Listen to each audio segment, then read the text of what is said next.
ये arithmetic progression समांतर श्रेणी के प्रश्नावली 3 के हम और कुछ प्रश्न देखते हैं। ये 11वां प्रश्न है। एक समांतर श्रेणी के n पदों का योग दिया हुआ है n² + 4n है। श्रेणी का 15वां पद ज्ञात कीजिए। हमको 15वां पद ज्ञात करना है और यहाँ पर दिया हुआ है n पदों का योग n² + 4n। तो यहाँ देखो, अगर मान लीजिए हमको पहला पद ज्ञात करना है तो n की जगह A1 लिख लेते हैं, तो ये हो जाएगा A1, मतलब एक पद का योग। तो अकेला एक पद ही आएगा उसमें, पहला पद, तो इक्वल ये होगा 1² + 4 1, यानी n की जगह 1 रखना है। तो ये आ जाएगा आपका 1 + 1 का स्क्वायर 1 और ये 4 = 5, यानी प्रथम पद उसका आएगा 5। अब इसी प्रकार से दो पदों का यदि योगफल हम ज्ञात करें तो ये हो जाएगा S2। तो S2 इक्वल यहाँ पर n, तो इसकी जगह लिख देंगे 2² + 4 2 का स्क्वायर 4 हो जाएगा और प्लस 4 × 2 8 हो गया, इक्वल आ गया 12। यानी प्रथम दो पदों का योग 12 आएगा।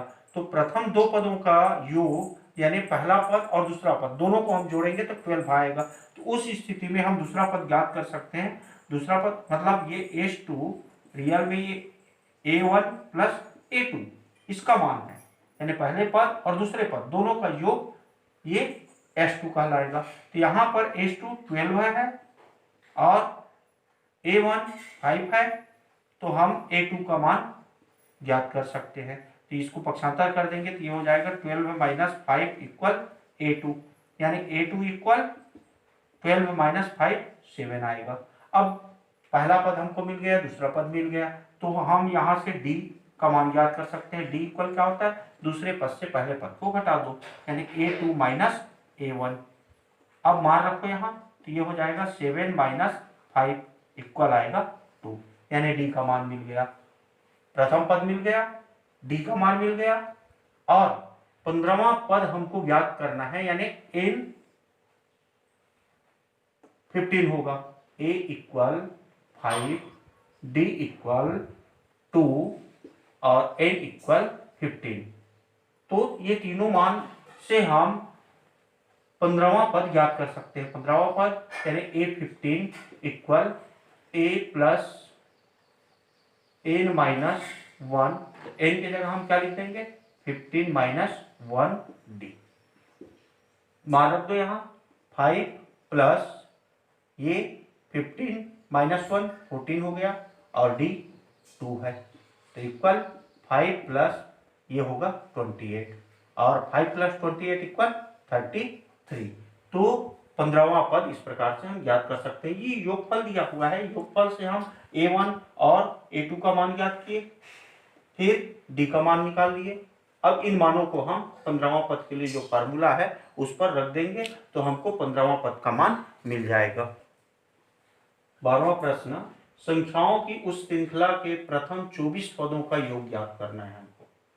एक समांतर श्रेणी दिया हुआ है, उसमें 24 पदों का हमको योग ज्ञात करना है, जिनका nवां पद, nवां यानी an = 3 + 2n दिया हुआ है। तो हम सबसे पहले प्रथम पद निकाल लेते हैं यहाँ पर।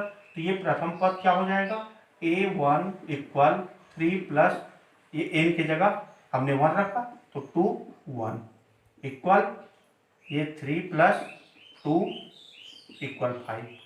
और इसी प्रकार से दूसरा पद निकाल लें तो A2 इक्वल क्या हो जाएगा 3 + 2 × 2, n की जगह 2 रख दिए, इक्वल 3 प्लस ये 4 = 7, यानी प्रथम पद 5, द्वितीय पद 7। इस प्रकार से ये श्रेणी कैसे बन जाएगा 5 7, ये ऐसा बनेगा।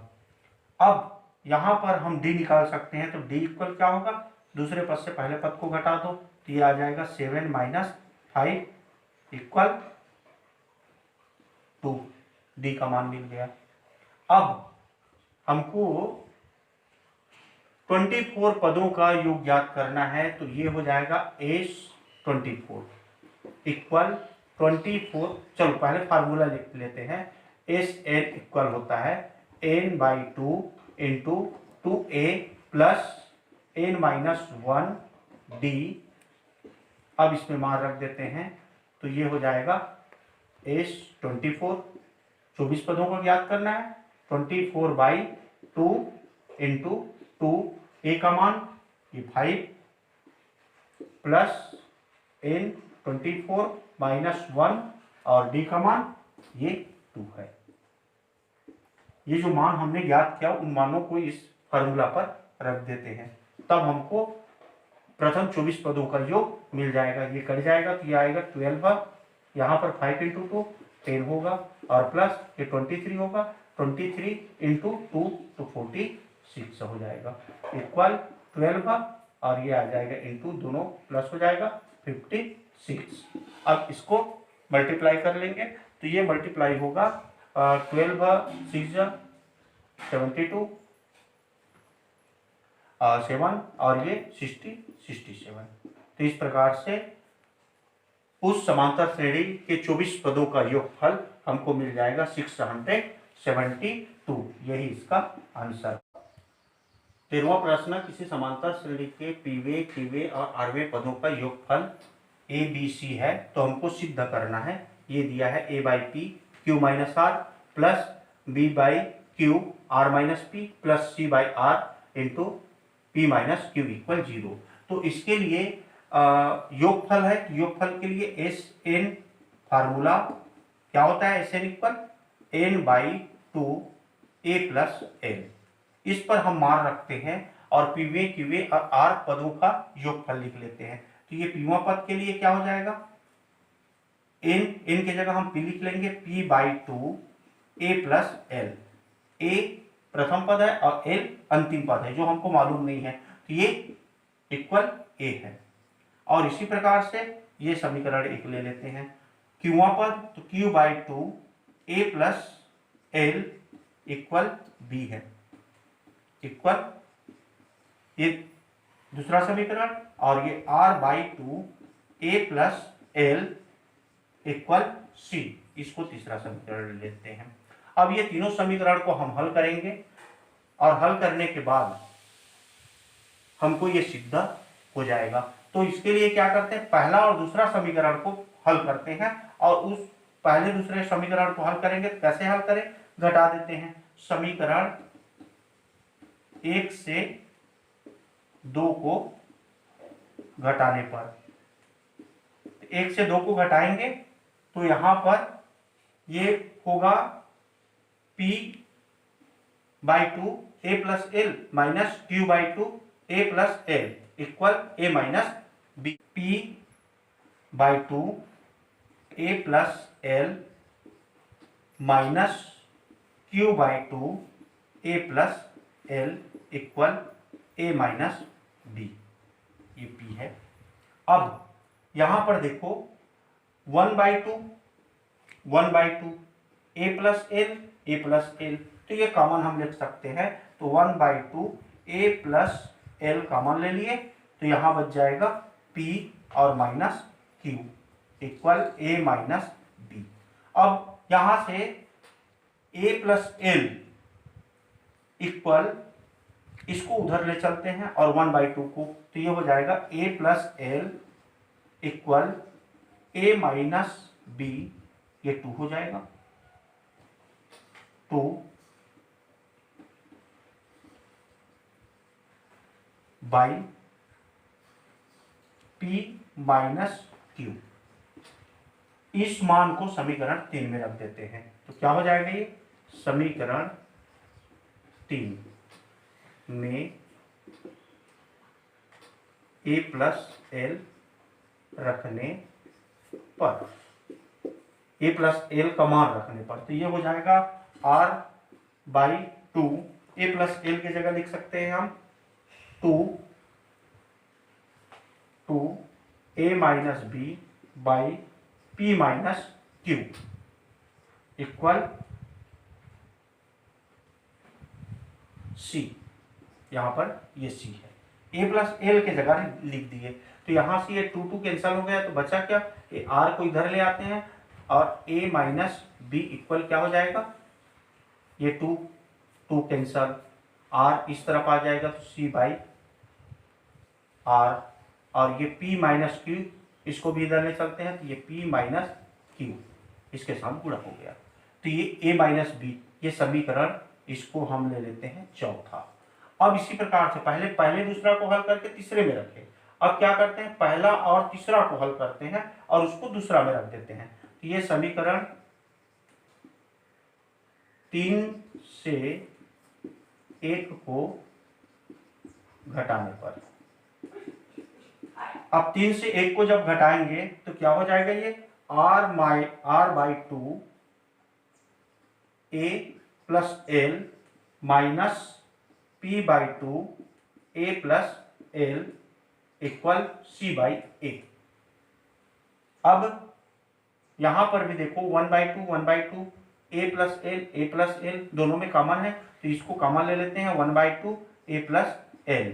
तो यहां बच जाएगा r minus p equal c minus A. अब यहां पर a प्लस एल इक्वल ये 2 को और r माइनस p को इस तरफ ले आते हैं, तो ये हो जाएगा 2c minus A by r minus P. ये r माइनस पी मल्टीप्लाई है इसलिए डिवाइड हो गया, और 2 डिवाइड है तो मल्टीप्लाई हो गया। अब इस मान को दूसरे समीकरण, हमने अभी कौन सा हल किया, पहला और तीसरा को, तो इसको दूसरे में रख दो। तो दूसरे समीकरण में, समीकरण 2 में a प्लस एल का मान रखने पर, मान रख देते हैं यहां पर, ये हो जाएगा q by 2 a plus L के जगह लिख दिए 2c minus A by r minus P equal, यहां पर ये b है। अब यहां से ये 2 कैंसिल हो जाएगा, q इधर आ जाएगा, तो ये c माइनस ए बचा, ये r माइनस पी को भी उस तरफ ले चलते हैं, तो ये b बाई क्यू और ये r minus P, r minus P, ये समीकरण, इनको हम 5 कर देते हैं। अब सेम यही क्रिया हम अभी पहला और तीसरा, पहले सबसे शुरू में पहला और दूसरा को हल किया, तीसरे में रखा, पहला और तीसरा को हल किया, दूसरे में रखा। अब दूसरे और तीसरे को हल करते हैं और उसके बाद उसको पहले में रख देते हैं। तो समीकरण 2 से 3 को घटाने पर, ये घटा देते हैं 2 से 3 को, तो ये हो जाएगा q by 2 a plus L और minus r by 2 a plus L equal b minus c। यहां पर भी 1/2 कॉमन आ जाएगा, 1/2 और a प्लस एल कॉमन आएगा, a प्लस एल, तो यहां बचेगा q minus r equal b minus c। अब यहां से हम a प्लस एल इक्वल, ये 2 को उधर ले चलते हैं तो ये 2 b माइनस सी हो जाएगा, और बाई इसको भी उधर ले चलते हैं तो ये मल्टीप्लाई है, इधर डिवाइड हो जाएगा q माइनस r। अब इस a प्लस एल को अभी हमने कौन सा समीकरण दूसरा और तीसरा किया, पहले में रख देते हैं। समीकरण 1 में a प्लस एल का मान रखने पर